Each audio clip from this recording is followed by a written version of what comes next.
नमस्कार, स्वागत है आपका जेडी न्यूज़ में। आज हम चर्चा करने जा रहे हैं क्योंकि सबको पता है कोरोना महामारी के दौरान जो हिंदुस्तान के अंदर इसने अपनी चरम सीमा पर प्रतिदिन बढ़ता जा रहा है। अगर आज हम केसेस की बात करते हैं तो दिन प्रतिदिन केस बढ़ रहे हैं।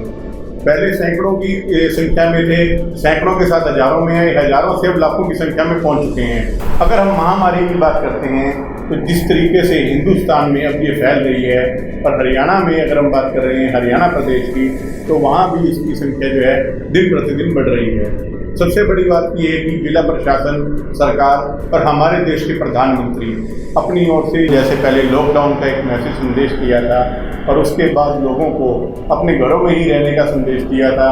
मास्क, सोशल डिस्टेंस, सैनिटाइज का इस्तेमाल करना उनको सिखाया था कि एक आम आदमी अगर अपनी ज़िंदगी के अंदर इनको धार लेगा तो इस बीमारी से उसको कहीं ना कहीं राहत मिल पाएगी। तो ये एक संदेश देने के लिए उन्होंने लॉकडाउन का जो है फार्मूला अपनाया था। उसमें घर घर के अंदर सोशल मीडिया के माध्यम से, टीवी के माध्यम से, इलेक्ट्रॉनिक मीडिया के माध्यम से हर तरीके से अपनी आवाज़ जो है आम जन तक पहुँचाने का काम किया। अगर आज हम बात करने जा रहे हैं हमारे बीच में, सबसे पहले मैं आपको मिलवाना चाहूँगा भानु प्रकाश जी से, जो व्यापार मंडल के जिला अध्यक्ष हैं भिवानी से। तो आपका बहुत बहुत स्वागत है हमारे स्टूडियो में। और भिवानी से आज हमने इसलिए चर्चा करी है क्योंकि एक बहुत बड़ा मैसेज, एक बहुत बड़ा संदेश सोशल मीडिया को लेकर वहाँ से आया है।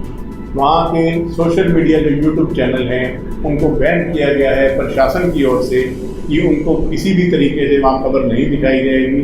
अगर सोशल मीडिया पे कोई खबर चलती है तो उस पर कानूनी कार्रवाई भी होगी। तो सबसे पहले तो हम इसी चीज़ के बारे में इनसे जानेंगे कि ऐसी क्या स्थिति पैदा हुई कि प्रशासन को ये निर्णय लेना पड़ा कि सोशल मीडिया वहाँ पे बैन किया जाता है। पहला ऐसा क्या कारण है? सबसे पहले तो आपसे इसी टॉपिक पे आए। सोशल मीडिया आजकल एक ऐसा प्लेटफार्म है जो हर कोई व्यक्ति खुले मन से लोगों तक संदेश पहुंचा सकता है, लेकिन इसका कुछ मिसयूज हुआ। कुछ अनुभवहीन व्यक्ति पत्रकारिता की लाइन में आ गए। आज भी पत्रकार बहुत बढ़िया काम कर रहे हैं, जो एक्चुअल पोजीशन उनको दिखा रहे हैं और वो आज भी वैलिड है।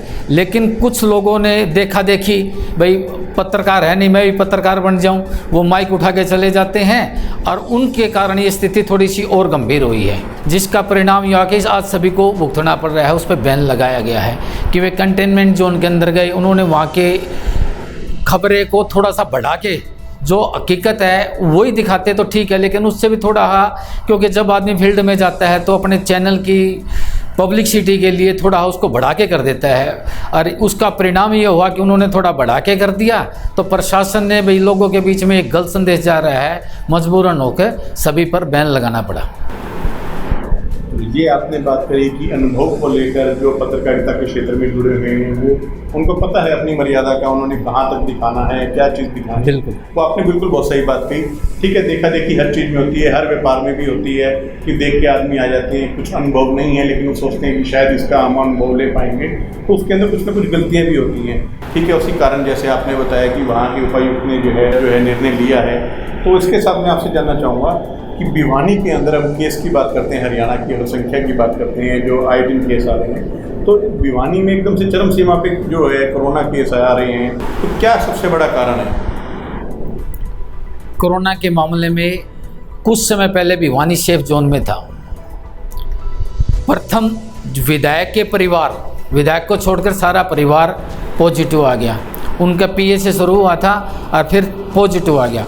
उसके बाद जो लोग बाहर से व्यापार करते थे, विशेषकर दिल्ली आना जाना था या गुड़गांव आना जाना था, या वो नौकरी दिल्ली या गुड़गांव करते थे, वो अपने घर आ गए। उसके कारण से थोड़ा सा माहौल और पॉजिटिव के केस आने लग गए। अब एक कॉलोनी है बीटीएम मिल कॉलोनी। बीटीएम मिल भिवानी का सबसे बड़ा कपड़ा उद्योग है। 3000 से लेकर 4000 आदमी तो वर्कर वहाँ काम करते हैं। उस कॉलोनी में कंजस्टेड एरिया है, छोटे छोटे मकान हैं, सब एक झुग्गी टॉप टाइप लगा लो मकान है, 3-3, 4-4 मेंबर रहते हैं।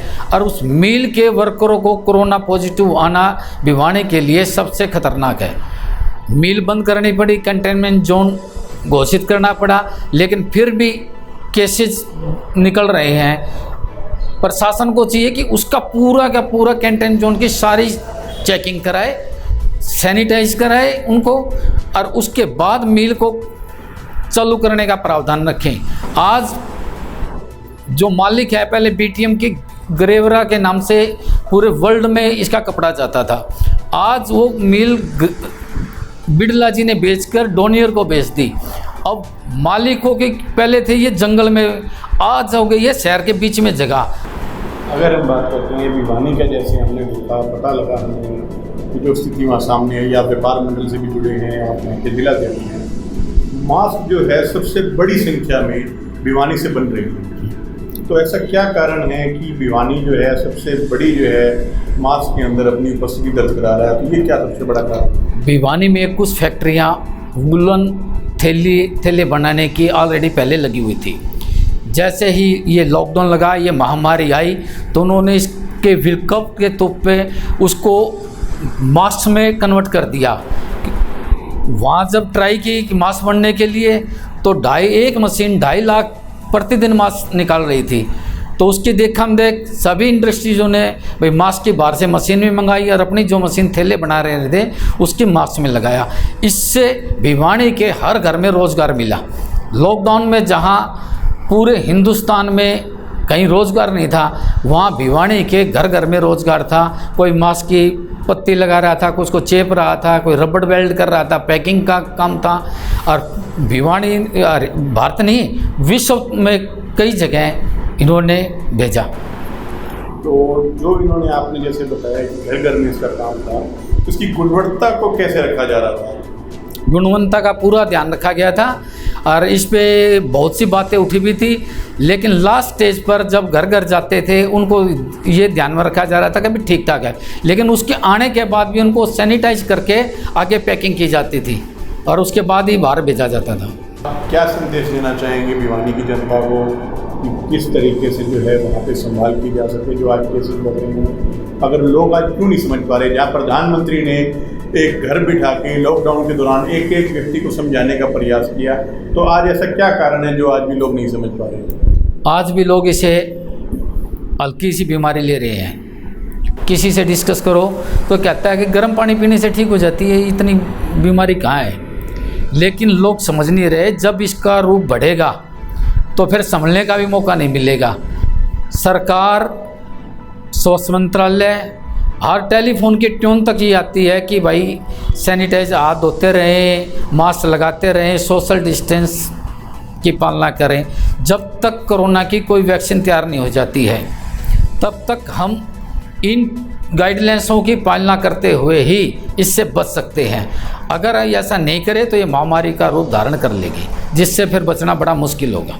हमने इस विषय में उपायुक्त महोदय के दिशा निर्देशों में एक मुहिम चलाई हुई है कि हर दुकान पे एक पोस्टर लगाया जाएगा जिसमें ये सभी गाइडलाइंस आएगी, और वो हम 50% वो काम पूरा कर चुके हैं और आगे जारी है, और जल्दी इसे पूरा करके लोगों को थोड़ा इससे बहुत राहत मिलेगी और लोग जानकारी भी मिलेगी और बचाव भी होगा इससे।